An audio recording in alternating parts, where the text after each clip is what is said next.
નમસ્કાર વિદ્યાર્થી મિત્રો, સ્વાગત છે તમારું આપણી યુટ્યુબ ચેનલ નેચર બાયોલોજીમાં અને ચાણક્ય સ્કૂલ ઓફ સાયન્સમાં.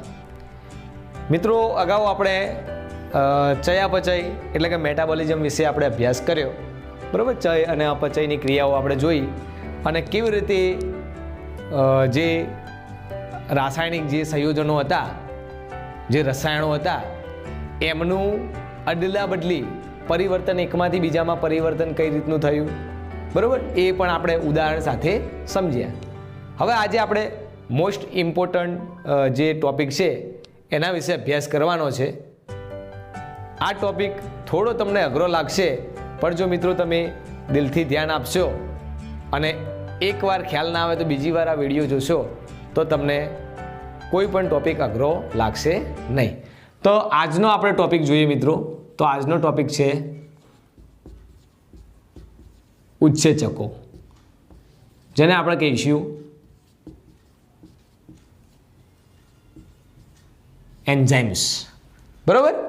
તો આપણે જોઈએ મિત્રો, તો ઉત્સેચકો છે એ ઉત્સેચકો આપણે કહીશું કે ઉત્સેચકો જે છે એ ઉત્સેચકો કહી દઈએ આપણે કે બધા જ ઉત્સેચકો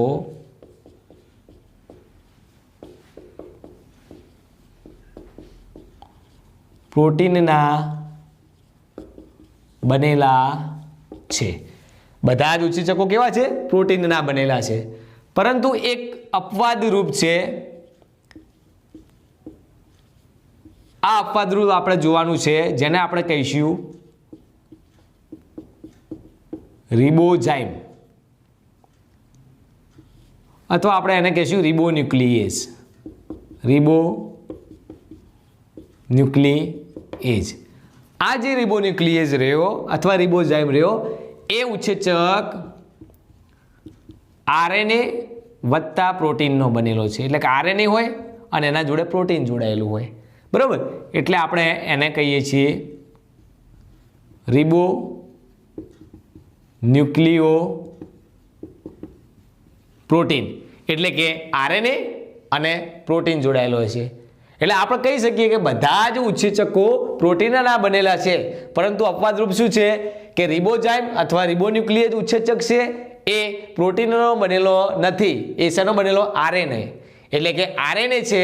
આરએનએ આપણે પ્રીવિયસ લેક્ચરમાં જોયું કે આરએનએ શું છે? ન્યુક્લિક એસિડનો પ્રકાર છે. એટલે આ ન્યુક્લિક એસિડ એ ઉત્સેચક તરીકે વર્તે છે. તો આ બાબત તમારે ખાસ ધ્યાન રાખવાની છે. અને આ પ્રશ્ન નેટમાં 2 વાર પૂછાઈ ગયો. એટલે બધા જ ઉત્સેચકો પ્રોટીનના બનેલા છે, પરંતુ એક કયો ઉત્સેચક છે જે પ્રોટીનનો નથી બનેલો અથવા ન્યુક્લિક એસિડ છે અને કેટાલિટિક એક્ટિવિટી ધરાવે છે, એટલે કે રાસાયણિક પ્રક્રિયાઓ ધરાવે છે, ઉત્સેચક તરીકે વર્તે છે, એવો કોઈ બી આવે પ્રશ્ન, સીધો તમારે યાદ રાખવાનો છે રિબોઝાઇમ અને રિબોન્યુક્લિયો પ્રોટીન. રિબોન્યુક્લિયો એટલે આરએનએ વત્તા પ્રોટીન ધરાવે છે.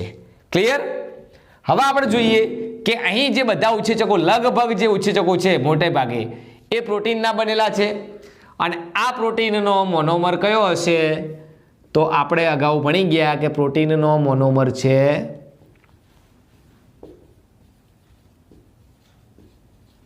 Amino acid. એટલે કે હજારો પ્રકારના એમિનો એસિડ પેપ્ટાઇડ બંધ દ્વારા, એટલે કે પેપ્ટાઇડ બંધ વડે ભેગા થશે અને એક પ્રોટીનનું નિર્માણ કરશે. આ પ્રોટીન આગળ જતા ઉત્સેચક તરીકે વર્તે છે. તો જોઈએ આપણે, તો આ જે પ્રોટીનનું નિર્માણ થાય, આ મોનોમર ભેગા થઈ અને પ્રોટીનનું નિર્માણ થશે. એટલે પહેલાં આપણને ખબર છે મિત્રો કે પહેલાં પ્રોટીનની કઈ રચના બનશે? તો આ રીતના આપણે જોઈ શકીએ છીએ કે આ પ્રોટીનની કઈ, તો પ્રોટીનની પ્રાથમિક રચનાનું નિર્માણ થશે. પ્રાથમિક રચનામાં આપણે કીધું કે એક સ્ટ્રેટ ચેન હોય, રેખીય શૃંખલા હશે. આ જે બધા અણુઓ મેં દોર્યા એ એમિનો એસિડના છે.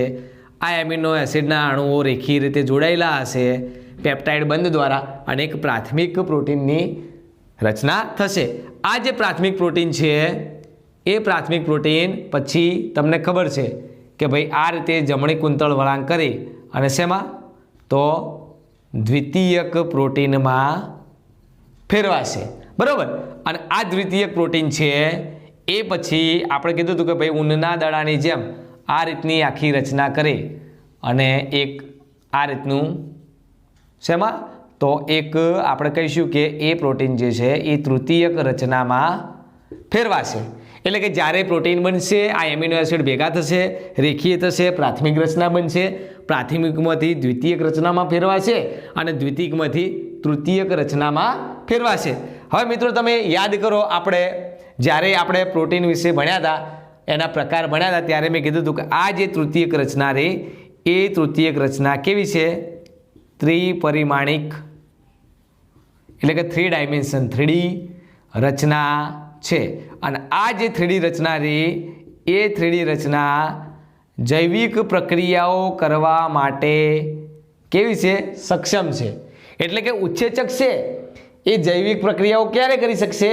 જ્યારે એ પ્રાથમિકમાંથી દ્વિતીયકમાંથી તૃતીયક રચનામાં ફેરવાશે ત્યારે તો આ પ્રશ્ન પણ તમને જો નીટમાં પૂછાય તો આવડવો જોઈએ મિત્રો કે ઉત્સેચકો રહ્યા એ પ્રક્રિયાનો વેગ વધારે છે બરાબર અથવા ઉત્સેચકો કાર્યશીલ અથવા સક્રિય ક્યારે હોય કઈ રચનામાં હોય પ્રોટીનની તો આપણે કહી શકીએ મિત્રો ઓપ્શન આપેલા હોય એની અંદર પ્રાથમિક બીની અંદર દ્વિતીયક સીની અંદર તૃતીયક અને ડીની અંદર આપેલું હોય ચતુર્થક તો આપણને તરત જ જવાબ આવડે કે તૃતીયક રચના જે ઉત્સેચકની અથવા પ્રોટીનની છે એ ઉત્સેચકને સક્રિય પ્રદાન કરે છે બરાબર ક્લિયર આ એના પછી આપણે જોઈએ તો આ જે તૃતીયક રચના બની એ રચના બની તો અહીંયા તમે જુઓ મિત્રો આ જે હું અહીંયા રાઉન્ડ કરું છું એ અહીંયા એક પ્રકારની ખાંચ અથવા ગુહા જોવા મળે છે ખાંચ કહીશું અથવા આપણે શું કહીશું પોલાણ અથવા ગુહા કહીશું આ જે ગુહા જોવા મળે છે એ ગુહાને આપણે કહીશું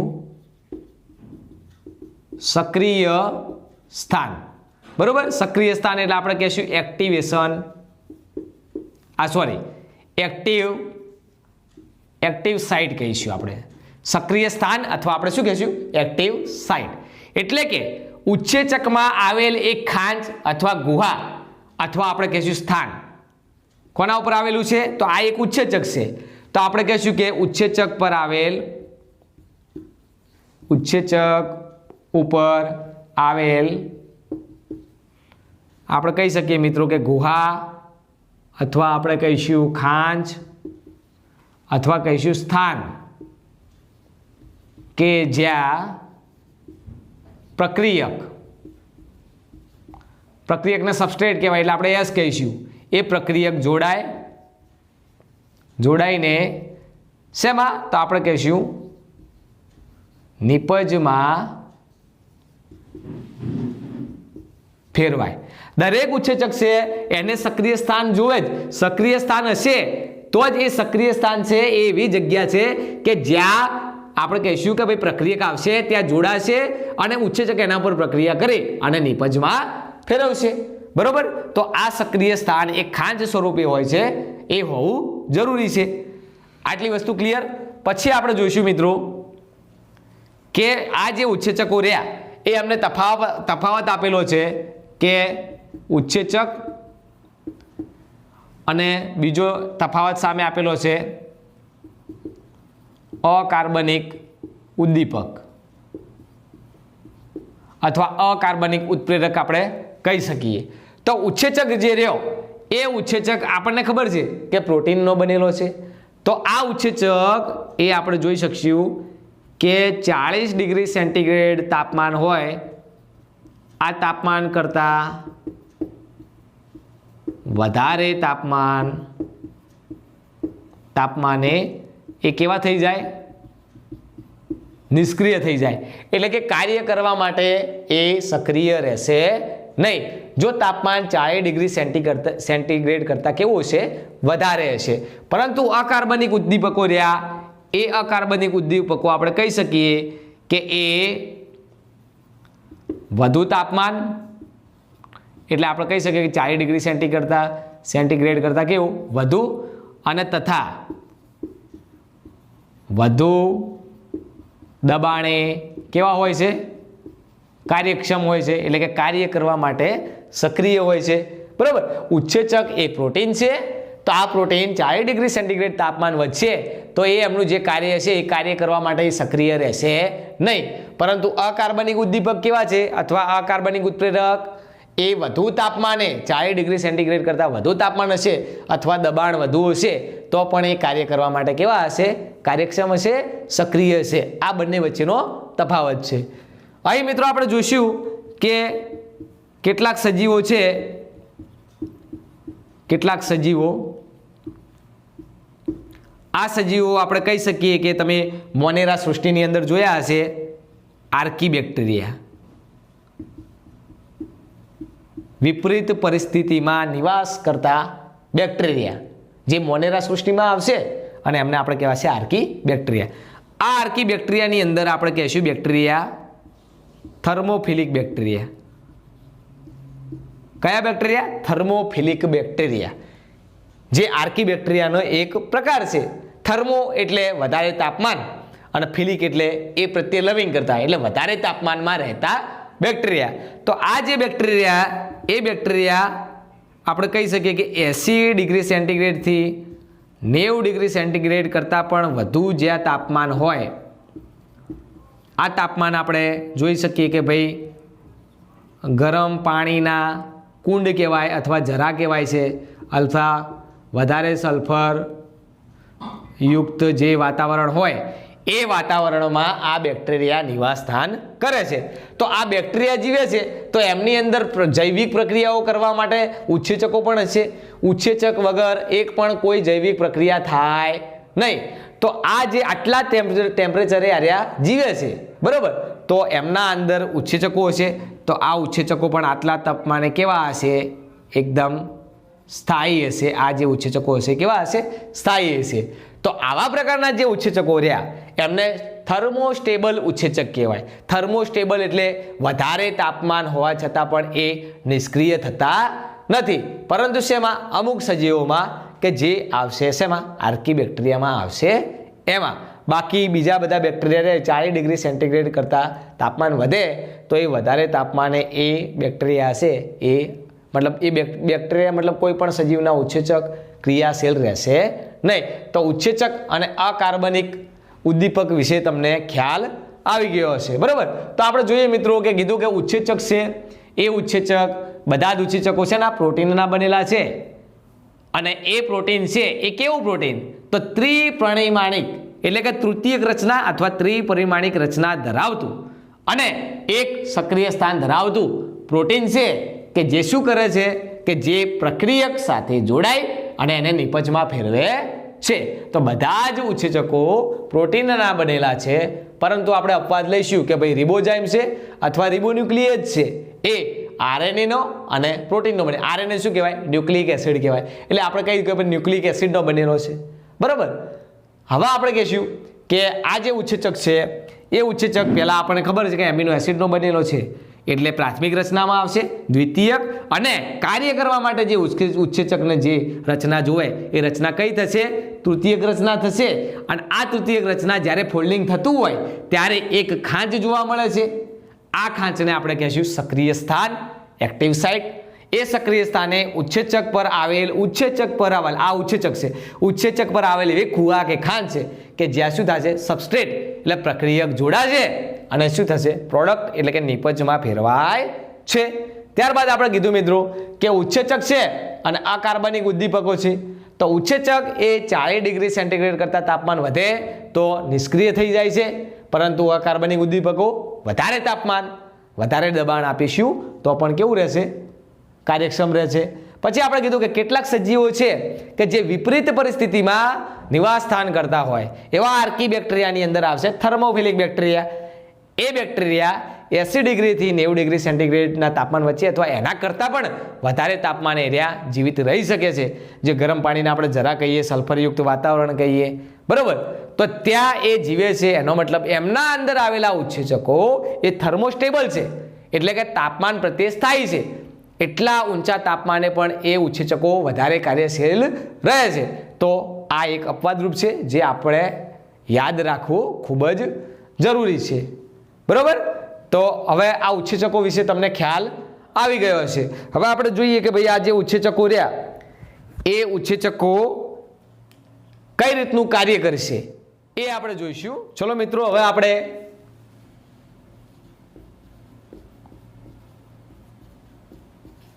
રાસાયણિક પ્રક્રિયાઓ વિશે જોઈએ તો આ રાસાયણિક પ્રક્રિયાઓમાં જે પરિવર્તન આવે છે એ 2 પરિવર્તન આવે છે. રાસાયણિક પ્રક્રિયા જે થશે એમાં 2 પરિવર્તન આવે છે. એ પરિવર્તનમાં આપણે જોઈશું. એકને કેવા છે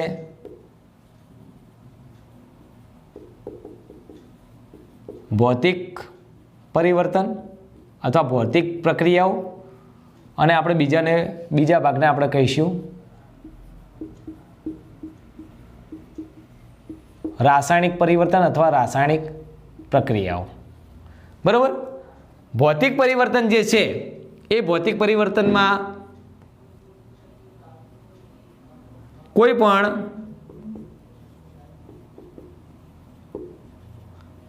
બંધનું નિર્માણ કે બંધ તૂટશે નહીં. બરાબર. આ પ્રક્રિયા થશે તો એમાં કોઈ પણ જે સંયોજનો હશે એ સંયોજનમાં બંધનું નિર્માણ અથવા બંધ તૂટશે નહીં. એટલે કે બંધ તૂટ્યા વગર સંયોજનોમાં એક સંયોજનમાંથી બીજા સંયોજનમાં ફેરફાર થાય. એટલે આપણે કહીશું કે દ્રવ્યોની અવસ્થામાં ફેરફાર થાય. બરાબર.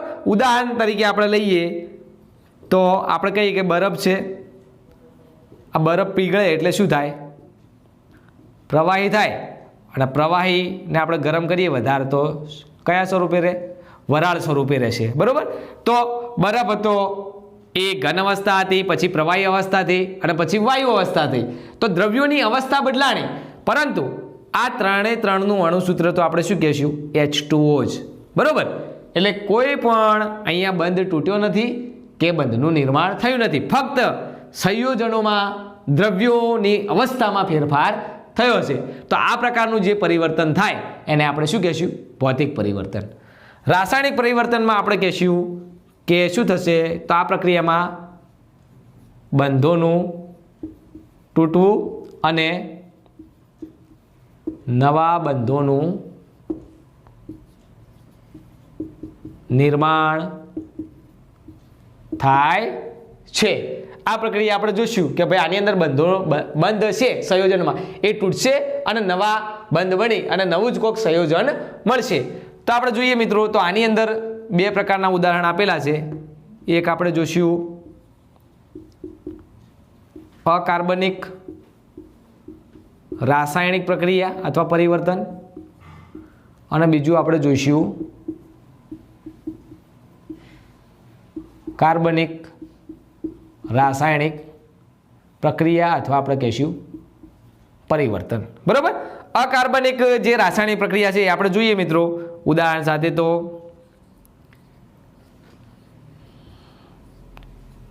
BaOH2 છે એની સાથે આપણે પ્રક્રિયા કરી આવીએ H2SO4. BaOH2 છે અને આપણે કહેવા છે બેરિયમ હાઇડ્રોક્સાઇડ. H2SO4 ને આપણે કહીશું સલ્ફ્યુરિક એસિડ.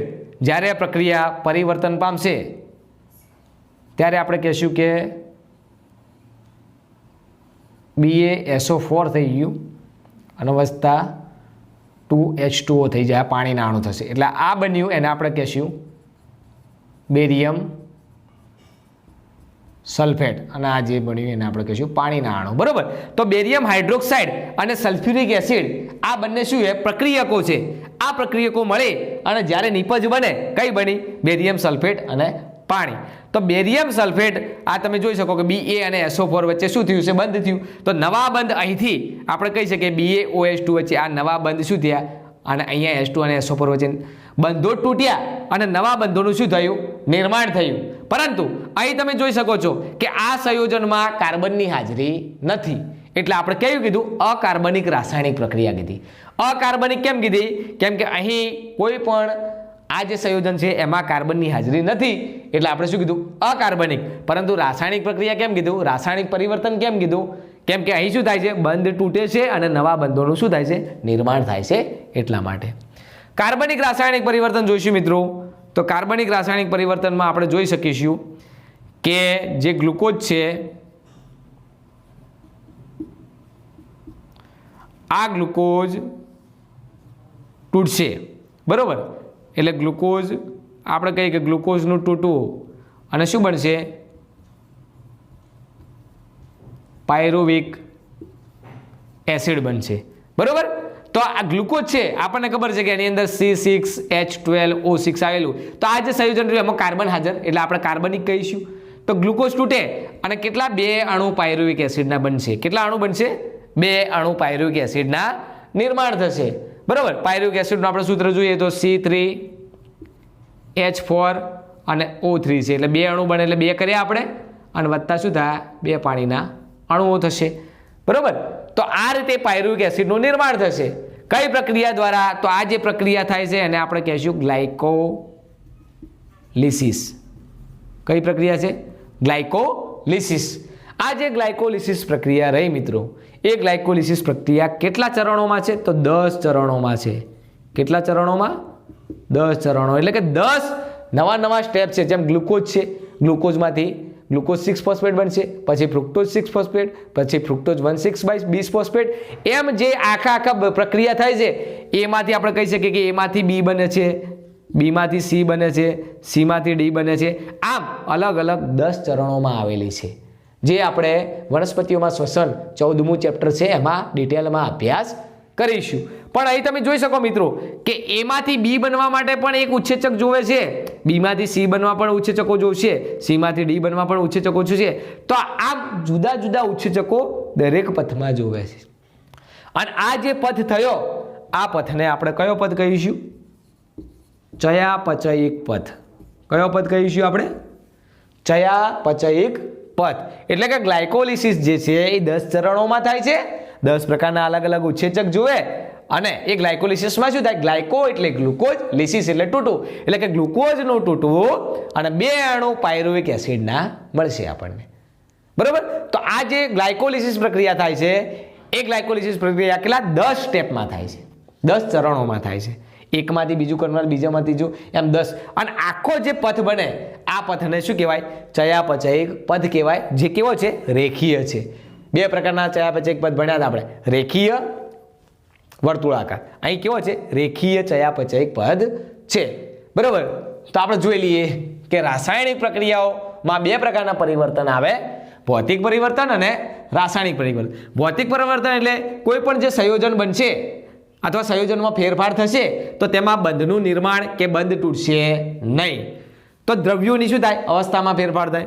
સાદું ઉદાહરણ જોયું આપણે, બરફ છે એમાંથી પ્રવાહી થાય, પ્રવાહીમાં વરાળ, પરંતુ કઈ બંધ તૂટ્યો નથી કે બન્યો નથી. જોઈ શકો તમે એનું H2O છે. અકાર્બનિક આપણે આ કહી શકીએ, બરાબર.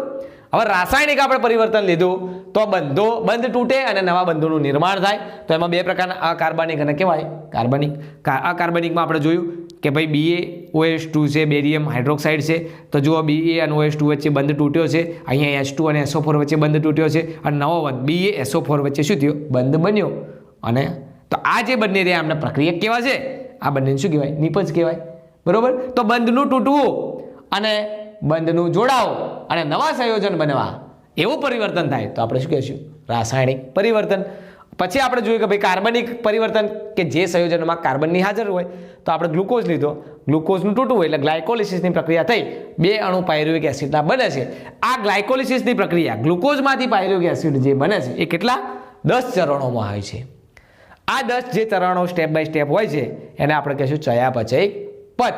અને દરેક સ્ટેપમાં ઉત્સેચકો જોશે જ. ઉત્સેચકો વગર આ પ્રક્રિયા થશે નહીં. એ બાબત પણ આપણે ખાસ ધ્યાન રાખવાની છે. તો આ જે આપણે ચયાપચયિક પથ કીધો એ ચયાપચયિક પથ બાદ આપણે જોઈશું કે આ ચયાપચયિક પથ છે એના પછી પણ એ કયા પ્રકારનું એ ત્યાં વાતાવરણ મળે છે એ પ્રમાણે આગળ વધારે. ચલો મિત્રો, હવે આપણે જોઈએ કે આ જે આપણે જોઈએ કે ભૌતિક અને રાસાયણિક જે પ્રક્રિયાઓ છે, આ ભૌતિક અને રાસાયણિક પ્રક્રિયાઓનો જે દર છે, રેટ કહીશું ને આપણે, આ દર કોના ઉપર આધાર રાખે છે? તો થીટા નિપજ જે બને એ નિપજોનો તફાવત અને ડેટા જે ટાઈમ જોવે એ, બરાબર. તો આપણે કહી શકીએ કે ભૌતિક અને રાસાયણિક જે પ્રક્રિયાઓ છે આ પ્રક્રિયાનો દર એમનો સીધો સંબંધ કોના ઉપર છે? તો એકમ સમય અને એકમ સમયમાં બનતી નિપજો દ્વારા આપણે કહી શકીએ કે એમનો દર નક્કી થાય છે. આ દર જો આપણે કહી શકીએ કે આ દર ચોક્કસ દિશામાં હોય, ચોક્કસ દિશામાં આ જે રાસાયણિક પ્રક્રિયા અથવા ભૌતિક પ્રક્રિયાનો દર હોય તો આપણે એને શું કહીશું? વેગ કહીશું, વેલોસિટી કહીશું, બરાબર. વેગ વેલોસિટી તરીકે આપણે ઓળખીશું, બરાબર. ખ્યાલ આવી ગયો કે ભૌતિક અને રાસાયણિક પ્રક્રિયાઓનો દર એ એમનો સીધો સંબંધ કોની જોડે છે? તો એકમ સમયમાં બનતી નિપજો. ચોક્કસ દિશામાં જો આનો દર હોય તો એને આપણે શું કહીશું? વેગ કહીશું.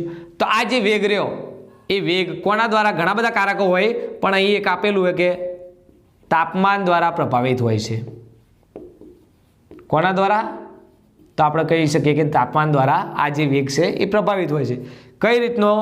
તો આપણે કહી શકીશું મિત્રો કે જો આપણે તાપમાન કેટલું 10 ડિગ્રી સેન્ટીગ્રેડ વધુ હોય તો આ જે પ્રક્રિયાનો વેગ રહ્યો એ પ્રક્રિયાનો વેગ કેવો થઈ જાય? બમણો થઈ જશે, બરાબર. અને આ જે તાપમાન રહ્યું આ તાપમાન 10 ડિગ્રી સેન્ટીગ્રેડ ઓછું હોય જે જોઈએ એ પ્રમાણે તો આપણે કહી શકીએ કે પ્રક્રિયાનો વેગ કેવો થઈ જાય? હાફ થઈ જાય, અડધો થઈ જાય, બરાબર.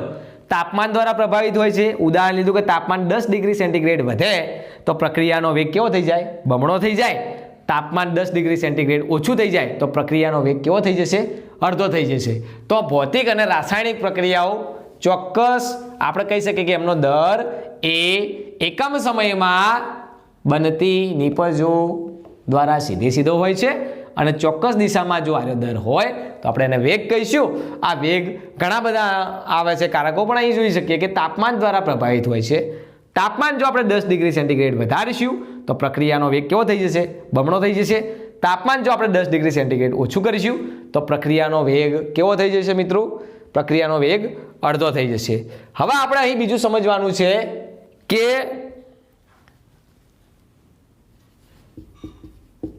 ઉત્સેચકની હાજરીમાં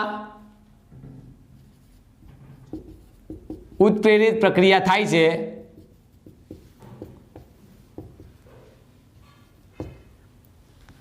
એ અનુત્પ્રેરિત પ્રક્રિયા એટલે શું કહીશું આપણે? અનુત્પ્રેરિત પ્રક્રિયા એટલે ઉત્સેચકની ગેરહાજરી લખીશું આપણે. ઉત્સેચકની ગેરહાજરીમાં પ્રક્રિયા જે થાય ના કરતા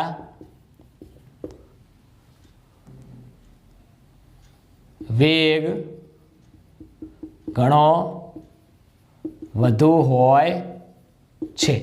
એટલે કે આપણે સમજીએ કે ઉત્સેચક છે, ઉત્સેચકની જો હાજરી છે અને પ્રક્રિયા થતી છે તો એમનો વેગ ઘણો બધો વધારે હશે. પરંતુ જો ઉત્સેચક નહીં હોય અને પ્રક્રિયા થતી છે તો એમનો વેગ કેવો હશે? બહુ ધીમો હશે, સ્લો હશે. ઉદાહરણ દ્વારા સમજીએ મિત્રો તો આપણે ઉદાહરણ દ્વારા સમજ્યું કે કાર્બન ડાયોક્સાઇડ છે, પાણી છે, એ H2CO3 કાર્બનિક એસિડ અથવા કાર્બોનિક એસિડ કહેવાશે. આ આપણે જોઈએ કે ઉત્સેચક વિના એટલે કેવી પ્રક્રિયા? અનુત્પ્રેરિત પ્રક્રિયા, બરાબર. ઉત્સેચક વગર એટલે કે અનુત્પ્રેરિત પ્રક્રિયા. તો આ કાર્બન ડાયોક્સાઇડ અને હાઇડ્રોજન મળે અને પ્રક્રિયા તો થશે એટલે કે કાર્બોનિક એસિડનું નિર્માણ તો થશે પણ કેટલા કાર્બોનિક એસિડનું નિર્માણ થશે? તો 200 આ કાર્બોનિક એસિડ એટલે 200 H2CO3 પર કલાક. એટલે કે ઉત્સેચક વગર 1 કલાકમાં 200 કાર્બનિક એસિડનું નિર્માણ થશે 1 કલાકમાં. બરાબર. હવે આપણે બીજી પ્રક્રિયા લઈએ ઉત્સેચકવાળી. તો કાર્બન ડાયોક્સાઇડ છે, H2O છે, અને અહીં આપણે ઉત્સેચક લઈશું અને બનશે H2CO3, એટલે આપણે કહીશું કાર્બોનિક એસિડ. તો આપણે જે ઉદાહરણ લઈએ આમાં ઉત્સેચક આવશે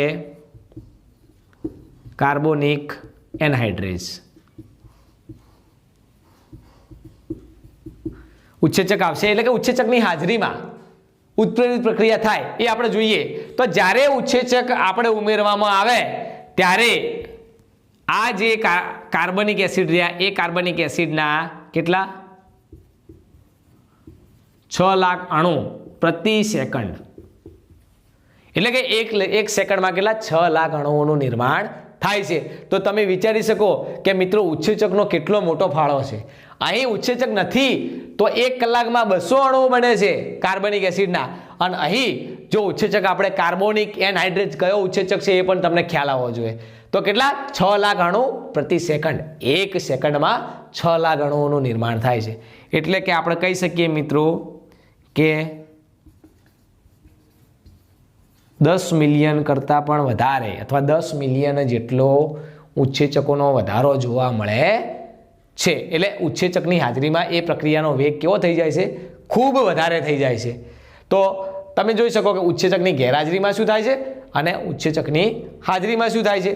બરાબર. હવે આપણે મેં તમને કીધું એ પ્રમાણે કે હવે આપણે જોઈશું કે ભાઈ જે ચયાપચયિક પદ છે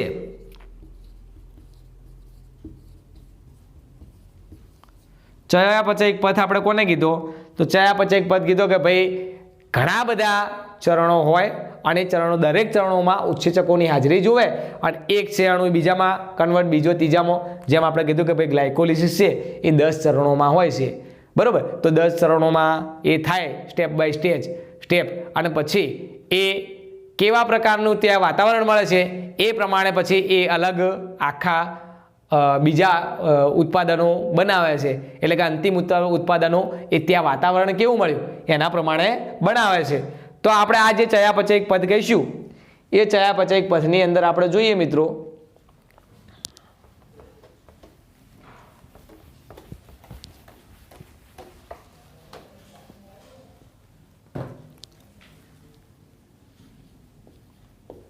ચયાપચયિક પથ. આ ચયાપચયિક પદ આપણે જોઈએ તો એક ચયાપચયિક પદ મેં તમને કીધો કે ગ્લુકોઝ છે. આ ગ્લુકોઝમાંથી શું બને છે? 2 અણુ પાયરુવિક એસિડના નિર્માણ થાય છે. બરોબર. ગ્લુકોઝ છે એમાંથી 2 અણુ કોના બને? પાયરુવિક એસિડના. આ જે પ્રક્રિયા એ પ્રક્રિયાને આપણે શું કહીશું? ગ્લાયકોલિસિસ. ગ્લાયકો એટલે ગ્લુકોઝ, લિસિસ એટલે તૂટવું, એટલે ગ્લુકોઝનું તૂટવું અને 2 અણુ પાયરુવિક એસિડના નિર્માણ પામશે. જે આપણે વનસ્પતિઓમાં શ્વસન 14મું ચેપ્ટર છે એમાં ડિટેલમાં અભ્યાસ કરીશું. તો આ જે ગ્લાયકોલિસિસની પ્રક્રિયા થાય છે એ કેટલા ચરણોમાં? 10 ચરણોમાં. એટલે કે A બીમો કન્વર્ટ થાય, B સીમો, C ડીમો, D ઈમો, એવી રીતના 10 ચરણોમાં છે અને દરેક 10 ચરણોમાં જુદા જુદા પ્રકારના ઉત્સેચકો જોવે એટલે આપણે એને શું કહીએ છીએ? ચયાપચયિક પથ કહીએ છીએ. બરોબર. તો આ જે ચયાપચયિક આખો પથ થશે, આ ચયાપચયિક પથ આપણે જોઈશું મિત્રો કે 2 સ્ટેપમાં થશે. આપણે કહી શકીએ કે એક મનુષ્યના કંકાલ સ્નાયુઓમાં અને બીજું આપણે જોઈશું યીસ્ટમાં. ઓકે. તો આપણે જોઈએ તો કંકાલ સ્નાયુની અંદર જ્યારે આપણે કહીએ કે ઓક્સિજન મળે એટલે કેવું કહેવાય? જારક શ્વસન. એટલે આપણે કહીશું જારક પ્રક્રિયા. લખું છું અહીંયા O2 ની હાજરી. અને બીજું આપણે પ્રક્રિયા જ્યારે કસરત કરતા હોય, વધારે દોડતા હોય, વધારે પડતું સ્નાયુ સંકોચન થાય અને ઓક્સિજન ન મળે એ પ્રક્રિયા, એટલે કે ઓક્સિજનની ગેરહાજરી, તો કહીએ છીએ અજારક પ્રક્રિયા છે. આપણે કહીશું કે O2 વિહીન. તો જ્યારે જારક પ્રક્રિયા થાય છે ત્યારે આરી પ્રોસેસ થશે ગ્લાયકોલિસિસની અને ગ્લુકોઝ છે આ ગ્લુકોઝમાંથી શું બનશે? 2 અણુ શું બનશે? પાયરુવિક એસિડના, અને પછી આગળ એ ક્રેબ્સ ચક્રમાં જશે. પરંતુ જ્યારે અજારક શ્વસન થશે ત્યારે અજારક શ્વસનમાં શું થશે તો ગ્લુકોઝમાંથી 2 અણુ પાયરુવેક એસિડના તો બનશે, પણ એમાંથી સીધું શું બની જશે? લેક્ટિક એસિડ બની જશે. શું બનશે? Lactic acid. એટલે કે જારક શોષણ થાય ત્યારે પાયરુવેક એસિડ બનશે, અજારક શોષણ થાય ત્યારે ગ્લાયકોલિસિસ થશે, પણ છેલ્લે બનશે શું? Lactic acid. એટલે જ્યારે કંકાલ સ્નાયુમાં જ્યારે અજારક પ્રક્રિયા થાય, વધારે પડતી કસરત કરો એટલે શું બને? અજારક શ્વસનથી લેક્ટિક એસિડ બનશે, અને આ લેક્ટિક એસિડ સ્નાયુમાં ભરાવો થાય એટલે સ્નાયુ થાકે, એટલે તમે કહેશો કે ભાઈ મને થાક લાગ્યો. એ બીજું કંઈ નથી પણ લેક્ટિક એસિડનો શું છે? ભરાવ અજારક શ્વસનના લીધે. યીસ્ટ આપણે જોઈશું તો યીસ્ટની અંદર પણ કેવું થશે? તો યીસ્ટની અંદર પણ શું થશે? અજારક શ્વસન થશે, જેને આપણે પ્રક્રિયાને શું કહેશું? આથવણ, ફર્મેન્ટેશન. આ આથવણની પ્રક્રિયા કહીશું, અને આથવણની પ્રક્રિયા દ્વારા શું બનશે? ઇથેનોલ અથવા આપણે કહીશું આલ્કોહોલ, જે આપણે યીસ્ટ દ્વારા, સેક્રોમાઇસિસ સેરેવિસી દ્વારા મોટા પાયે ઔદ્યોગિક પાયે આપણે ઉત્પાદન કરીએ છીએ, આ અજારક શ્વસન દ્વારા કરીએ છીએ. બરોબર? તો આ 10 ચરણોમાં છે, અને 10 ચરણો જે આ ચયાપચય પદ થાય એના પછી કયા પ્રકારનું વાતાવરણ મળે છે, કેવા પ્રકારનું વાતાવરણ મળે છે, કઈ જગ્યાએ થાય છે, એ પ્રમાણે જુદા જુદા શું બનશે?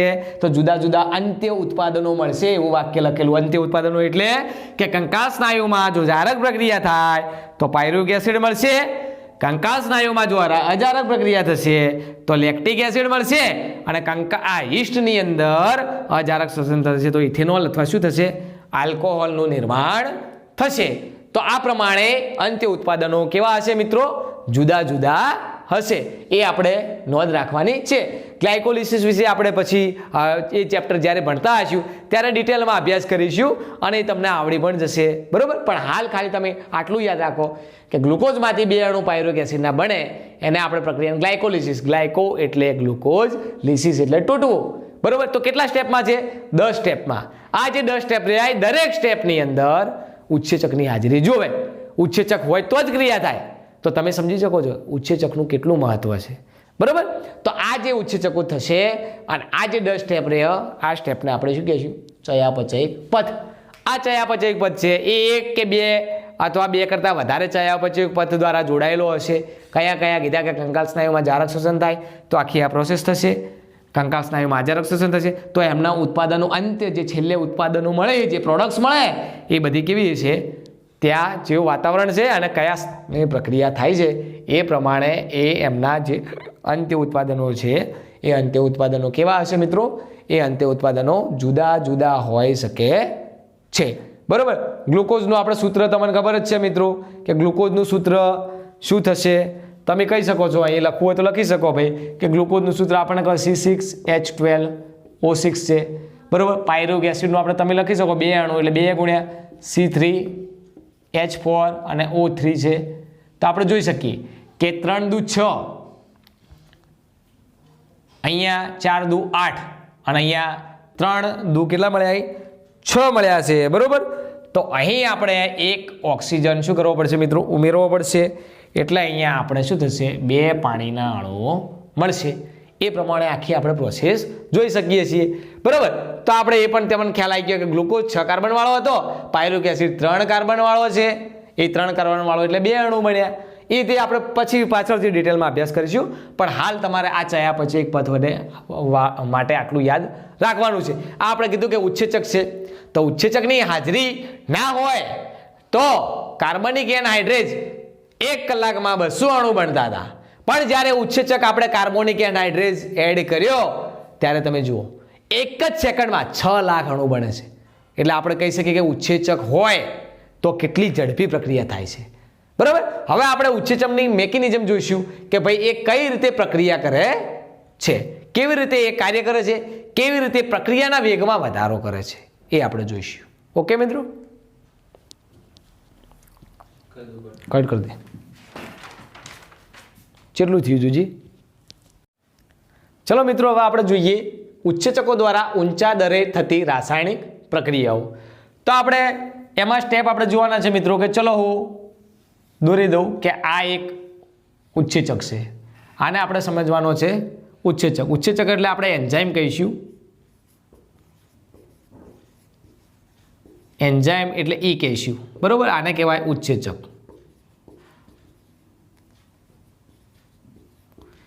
એના જોડે આપણે કહીશું કે પ્રક્રિયક આવશે.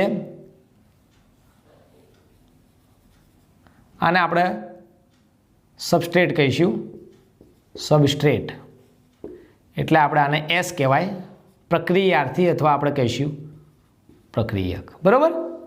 હવે આપણે સમજવાનું છે આ જે ભાગ રહ્યો, આ ભાગને આપણે શું કહીશું? મેં તમને પહેલાં જ કહી દીધું, સક્રિય સ્થાન. તો આપણે 3 વસ્તુ આપણે સમજવાની છે, વ્યાખ્યા આપણે જોઈએ. એમાં લખીએ, ચલો. સક્રિય સ્થાન, એક્ટિવેશન એનર્જી. બીજા નંબરનું આપણે કહીએ પ્રક્રિયક, સબસ્ટ્રેટ અથવા પ્રક્રિયાર્થી. અને ત્રીજા નંબરનું આપણે કહીએ ઉત્સેચક, એન્ઝાઇમ, બરાબર. સક્રિય સ્થાન આપણે કીધું કે ઉત્સેચક પર આવેલ એવી ખાંચ કે એવી ગુહા અથવા એવું સ્થાન, કોના પર આવેલું હોય?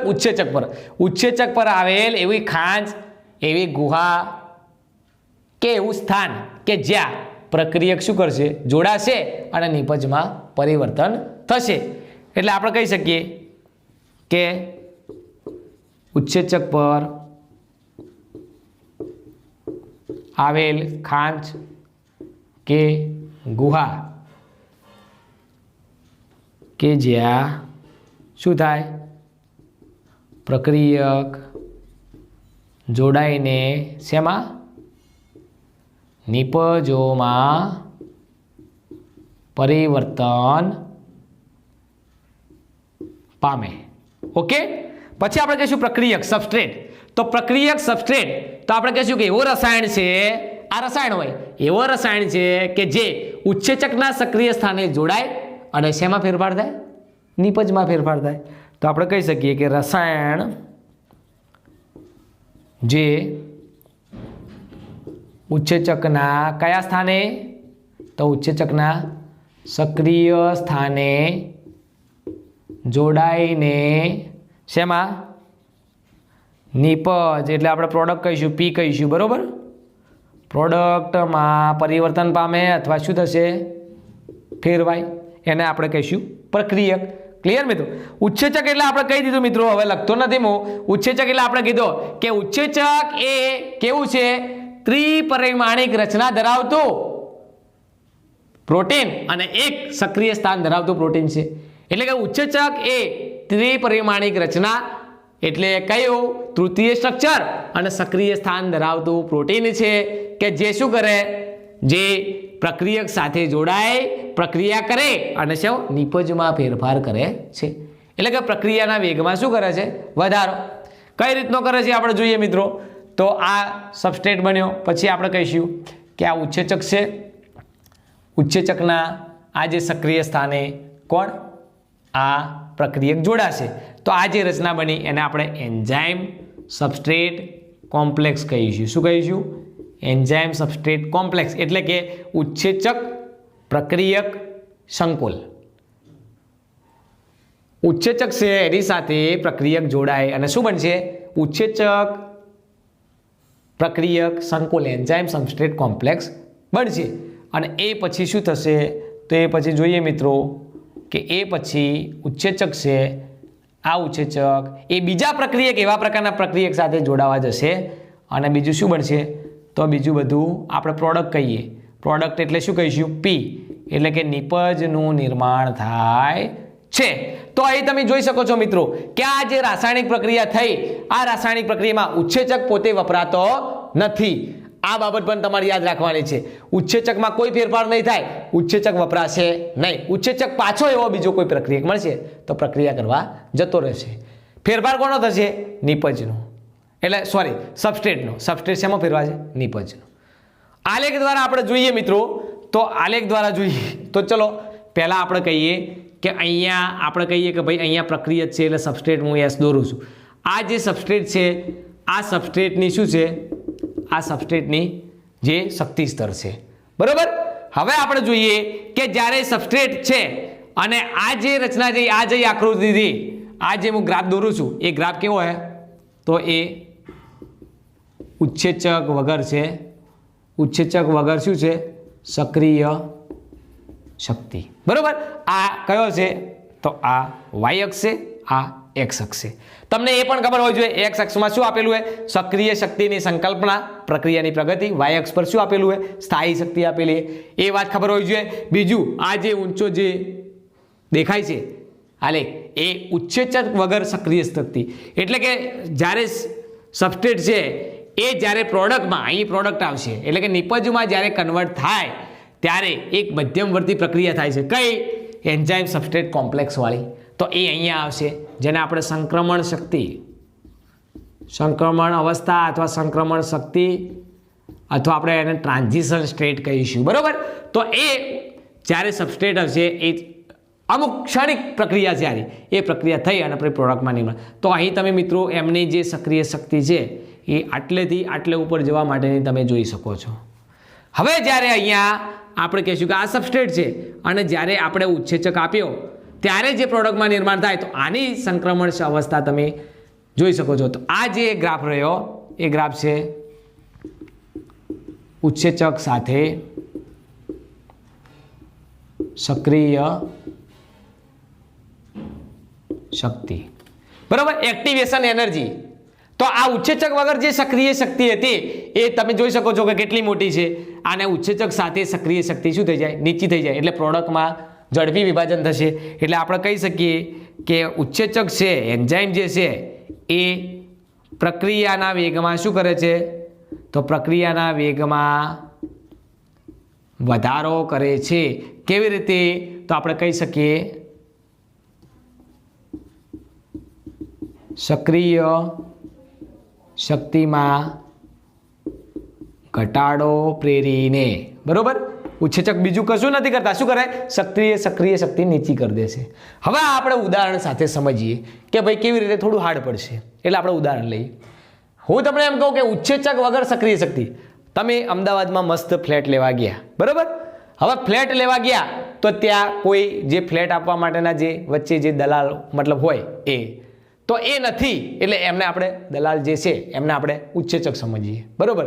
તો એ નથી એટલે રેટ કેટલો છે? તો રેટ એનો સંક્રમણ અવસ્થા એટલે આપણે સમજીએ કે એમનો રેટ છે 50 લાખ, બરોબર. તો 50 લાખમાં ફ્લેટ મળે છે, પરંતુ જો વચ્ચે કોઈ ઓળખીતા માણસ મળ્યા એટલે કે ઉત્સેચક રૂપી માણસ મળ્યા તો આ જે રેટ 50 લાખ છે એનો વધારે નહીં તો 35 લાખ પણ કરી દેશે. તો શું થશે? ફટાફટ કાર્ય થશે, ફટાફટ તમે લઈ લેશો, બરાબર. તો અહીં તમે સમજી શકો કે ઉત્સેચકની હાજરી નથી તો શું થાય? ઉત્સેચકની હાજરી છે. તો આપણે હમણાં જ ઉદાહરણ જોયું કે ચલો ભાઈ આ જે ઉત્સેચક વગર જે ક્રિયા છે, આપણે કીધું કે ભાઈ કાર્બન ડાયોક્સાઇડ અને પાણી મળતું હતું ત્યારે કાર્બોનિક H2CO3 કાર્બોનિક એસિડ જે બનતું હતું એ કેટલા અણુ બનતા હતા? તો આપણે કીધું કે ભાઈ 200 અણુ પ્રતિ કેટલા કલાક બનતા હતા. પણ જ્યારે ઉત્સેચક આવ્યો ત્યારે ઉત્સેચક શું થયો? તો ઉત્સેચકે કેટલા અણુ બનાવી દીધા? તો ઉત્સેચકે આપણે કહીએ કે H2CO3 ના કેટલા અણુ બનાવ્યા? તો કેટલા બનાવ્યા? 6 લાખ અણુ. કેટલા? એક જ સેકન્ડમાં. તો આ રીતે ઉત્સેચક શું કરે છે? તો ખ્યાલ રાખવાનો છે કે પ્રક્રિયાના વેગમાં વધારો. પ્રક્રિયાનો વેગ એટલે સબસ્ટ્રેટમાંથી ફટાફટ પ્રોડક્ટ બનાવશે. વેગમાં વધારો કેવી રીતના? સક્રિય શક્તિ, એક્ટિવેશન એનર્જી એની અંદર ઘટાડો કરીને. આ તમને ખ્યાલ હોવો જોઈએ, બરોબર. તો ઉદાહરણ આપણે જોઈ લઈએ ભાઈ કાર્બનિક એનાઇડ ઉત્સેચક વગર શું કરે? તો આ એવો પણ પ્રશ્ન પૂછાય, ગ્રાફ આવેલો એ શું છે, બી શું છે, આ ડી શું છે, એ શું છે, આ પૂછાય તો તમને ખબર હોવી જોઈએ, બરોબર. પછી આપણે જોઈશું કે બે પ્રકારના, અહીં આપણે જોઈએ કે બે પ્રકારના ગ્રાફ છે. એક આપણે એવું કહેશું કે ઉત્સેચક અહીંથી આપણે આમ લીધો તો અહીંયા સબસ્ટ્રેટની એનર્જી તમે જુઓ કે સબસ્ટ્રેટની એનર્જી ઊંચી છે અને પ્રોડક્ટની એનર્જી કેવી છે? નીચી દેખાય છે. તો સબસ્ટ્રેટની જે એનર્જી ઊંચી છે, પ્રોડક્ટની એનર્જી નીચી છે, તો આપણને ખબર છે કે ભાઈ એમ પ્રોડક્ટની ઉર્જા નીચી છે તો આ કેવી છે? તો આ થશે ઉષ્મા ત્યાગી થશે, બરોબર. એટલે કે અહીં શક્તિની જરૂરિયાત રહેશે નહીં, કેમ કે અહીંયા વધારે ઉષ્મા હતી, અહીંયા ઓછી હતી, તો પ્રોડક્ટ ઓછી ઉષ્માવાળી બની તો ઉષ્માનો ત્યાગ કરશે. તો અહીંયા આપણે વધારે ઉષ્મા જોઈશે નહીં, પણ આપણે એ રીતનું કહીએ કે ભાઈ અહીંયા સબસ્ટ્રેટ છે અને પ્રોડક્ટ ઊંચો છે તો સબસ્ટ્રેટ બન્યો અને પ્રોડક્ટ ઊંચી ઉર્જાવાળી મળી, તો તમને ખબર છે કે ભાઈ સબસ્ટ્રેટ નીચી ઉર્જાવાળી હતી, પ્રોડક્ટ ઊંચી ઉર્જાવાળી છે, તો આપણે શું કરવું? ઉષ્માગ્રાહી, એટલે કે આપણે શું કરવું પડશે? બહારથી બાહ્ય ઉષ્મીય પ્રક્રિયા આપવી પડશે, બહારથી એમને ઉર્જા જોઈશે, બરાબર. પછી આપણે કીધું કે ભાઈ સબસ્ટ્રેટ છે એટલે કે જ્યારે સબસ્ટ્રેટ એન્ઝાઇમ એટલે કે ઉત્સેચક સાથે જોડાય અને જે પ્રક્રિયા એન્ઝાઇમ સબસ્ટ્રેટ કોમ્પ્લેક્સ બને એ ક્યાં બનશે? અહીં બનશે, એન્ઝાઇમ સબસ્ટ્રેટ કોમ્પ્લેક્સ અથવા સંકુલ આપણે કહીએ. આ જે સંકુલ બન્યું સંક્રમણ અવસ્થાએ એ કેવું હોય? મધ્યમવર્તી હોય છે, મધ્યમવર્તી હોય છે અને થોડા સમયનું જ હોય છે, અંશતઃ સમજનું જ હોય છે. ક્ષણિક સમય પછી ફટાફટ શું થઈ જાય? પ્રોડક્ટમાં થઈ જશે. પણ તમે જોઈ શકો છો મિત્રો કે ઉત્સેચક વગર કેટલો સમય જોવે અને ઉત્સેચક હોય તો ઉત્સેચકની હાજરીમાં કેટલો સમય જોવે છે. તો આ પ્રમાણે આપણે કહી શકીએ છીએ કે ઉત્સેચકો રહ્યા એ ઉત્સેચકો બીજું કંઈ નહીં પણ શું? સક્રિય શક્તિના દરમાં ઘટાડો કરી અને પ્રક્રિયાના વેગમાં શું કરે છે? વધારો કરે છે. ઓકે મિત્રો, ચલો પછી હવે આપણે આના આગળ સ્ટેપ આપેલા છે પણ સ્ટેપ તમે જોઈ શકો કે અહીં બીજું એક સ્ટેપ એડ થઈ જશે. અહીંયા આપણે એડ કરી દઈશું. આ ઉત્સેચક છે અને અહીંયા પ્રોડક્ટ બની છે, બરોબર. તો પહેલાં તમે કહેશો કે ઉત્સેચક છે, ઉત્સેચકના સક્રિય સ્થાને પ્રક્રિયક જોડાય, પહેલું સ્ટેપ આવે. ઉત્સેચકના સક્રિય સ્થાને જોડાણો એટલે ઉત્સેચકમાં એવો થોડો ફેરફાર થશે કે સક્રિય સ્થાન અને ઉત્સેચક જે છે એમના વચ્ચે બંધ બને, બંધોનું નિર્માણ થાય. એટલે શું થશે? એન્ઝાઇમ સબસ્ટ્રેટ કોમ્પ્લેક્સ ઉત્સેચક પ્રક્રિયક સંકુલનું નિર્માણ થશે. એના પછી ઉત્સેચકની જે પ્રક્રિયકો રહ્યા એ પ્રક્રિયા પર ઉત્સેચક પ્રક્રિયા કરે અને શું કરશે? એમના બંધ તોડશે અને નવા જોડશે. એમ કંઈ શું બનાવે? નિપજ બનાવશે. આને આપણે પ્રોડક્ટ કહીશું. આ પણ ક્ષણિક હોય છે. આ તો ઉત્સેચક છે, બરોબર. આ જે નિપજો બને એ નિપજો પછી શું થશે? નિપજો છૂટી પડશે અને ઉત્સેચક રહ્યો એ ઉત્સેચક પણ છૂટો પડી જશે અને ફરીથી એવા પ્રકારના પ્રક્રિયક સાથે જોડાવા જશે, બરાબર. તો આ પ્રમાણે આપણે કહી શકીએ કે આ જે ઉત્સેચક સાથેના જે સ્ટેપ છે તો એ સ્ટેપ વાઇઝ તમે લખી શકો કે ભાઈ ઉત્સેચક છે તો છેલ્લે ઉત્સેચકે કરીશું તો ઉત્સેચકે શું કર્યું? પ્રક્રિયક સાથે પ્રક્રિયા કરીને શું કર્યું? નિપજ બનાવી. તો આપણે 3 વ્યાખ્યાઓ જોઈ. સક્રિય સ્થાન, ઉત્સેચક પર આવેલી એવી ગુહા અથવા એવું સ્થાન કે જ્યાં શું થાય? પ્રક્રિયક જોડાય અને શેમાં? નિપજમાં પરિવર્તન પામે. પ્રક્રિયક જ નિપજમાં પરિવર્તન પામે. પછી આપણે કહીશું કે ભાઈ સબસ્ટ્રેટ, તો એનું ઉલટું કે પ્રક્રિયક એક પ્રકારનો રસાયણ છે જે ઉત્સેચકના સક્રિય સ્થાને જોડાય અને પ્રક્રિયકમાં રૂપાંતરણ પામે. ઉત્સેચક વિશે કીધું કે ઉત્સેચક એ શું છે? તો ઉત્સેચક એક ત્રિપરિમાણિક રચના ધરાવતું અને એક સક્રિય સ્થાન ધરાવતું શું છે? પ્રોટીન છે કે જે શું કરે? જે પ્રક્રિયક સાથે પ્રક્રિયા કરે અને નિપજમાં ફેરફાર કરે છે, બરોબર. તો આટલા સુધી આપણે મિત્રો આઈ હોપ કે તમને ક્લિયર થઈ ગયું હશે. અને ક્લિયર જો તમને ના લાગે તો તમે કોમેન્ટ બોક્સમાં અથવા મારો નંબર તમારા જોડે છે જ એ નંબર પર તમે મારો સંપર્ક કરી શકો છો.